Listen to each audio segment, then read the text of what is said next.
Ladies and gentlemen, we're here with today's Dr. Ruth, sex educator, Tyomi Morgan. How are you?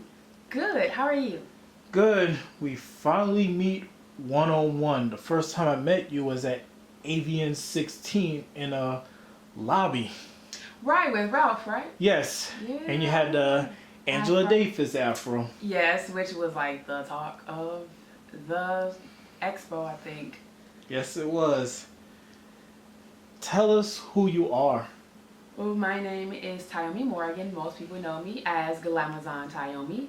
And I am a sex educator, sexuality coach, and a broadcaster. I have a YouTube channel where I show people how to get into sex positions, and I give pieces of sex advice for men, women, straight, bisexual, just sexual information in general.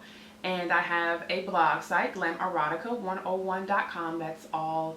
It's basically dedicated to everything sex. And that's pretty much what I do, who I am.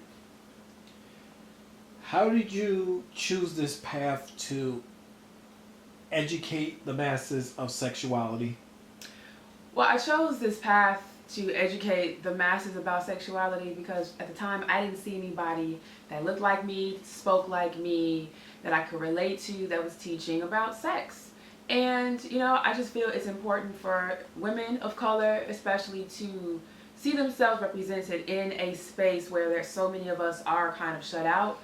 And so I said, you know what, I'm not going to complain about it. I'm just going to be the solution. And so I started doing some research on, blogging and figuring out who out there were like the premier sex bloggers at the time, and just kind of created my own style based on me just wanting to be relatable to people.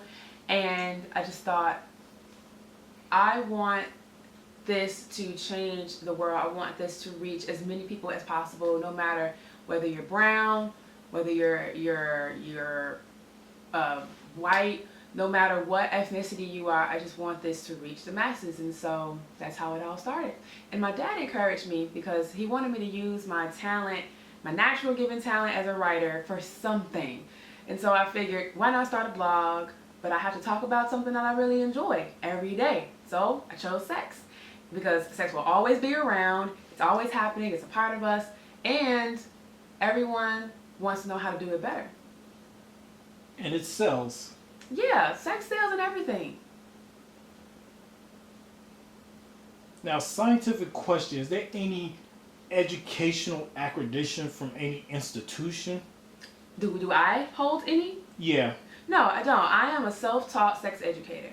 And the thing about our industry is it's really unregulated. You have those that have gone through self-study, and you have those that have gone to formalized institutions to receive a degree in sexuality or human sexual health. And really, it's either one goes. So you can either take the route to put yourself into consistent study or go and earn a degree. But there are many of us out here who have just taken on the work to spread sexual knowledge to the masses, and we're just doing the work. And it shows because you're very passionate about it. You are a contributor at Ebony Magazine. How did you get connected with that? Well, I've contributed to Ebony Magazine about 5 times, but I contribute consistently or regularly for ebony.com.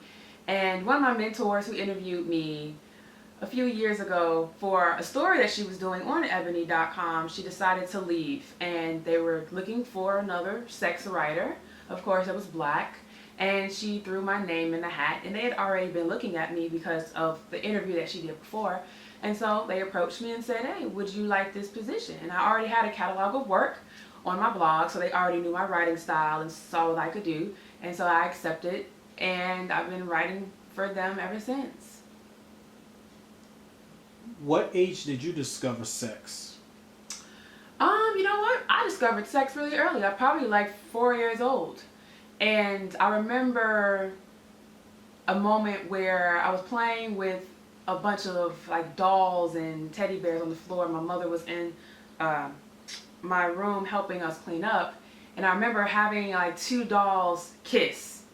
And she saw it and was like, how'd you know to do that? Like, who taught you that? Now, I remember getting a spanking for that, but I remember very young kind of knowing like what intimate acts were, and I remember having like my Barbie dolls have sex and all kind of stuff. So I was like very aware at a young age. And from the time you was growing up to now, how do you feel about education and sex as far as in high school in general? I don't think that they're putting emphasis on sexual education at all nowadays. Like when I was growing up, I remember in 5th grade, it was almost like it was an induction into middle school. We all had to go to this sexuality center in Illinois called the Robert Crown. One room, the girls went to another, and they taught us about procreation and reproduction and what sex was and where babies came from. But they really didn't talk about like pleasure, you know, they just talked about the mechanics of sex.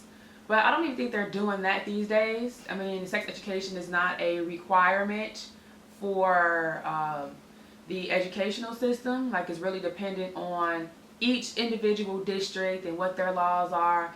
And most of the sex education programs out there are primarily abstinence education programs. So I just think that right now, children and the youth, like, they're not getting what they need, and that's why a lot of them turn to porn. That's why I have a lot of them writing me, asking me questions. And it's always about pleasure, you know? They don't teach that in school. And I mean, even when I was growing up, they didn't teach pleasure. Like, we had to sneak away and read, you know, erotica books that people would bring from home that their mothers may have had laying around. But I don't think that we're putting enough emphasis on it, and this is why we're seeing the statistics that we're seeing and the rise of STI rates amongst teenagers and young people ages 15 through 24. It's a lot, and I just don't think that the government cares, and I don't know why, because it's a public health issue at that point.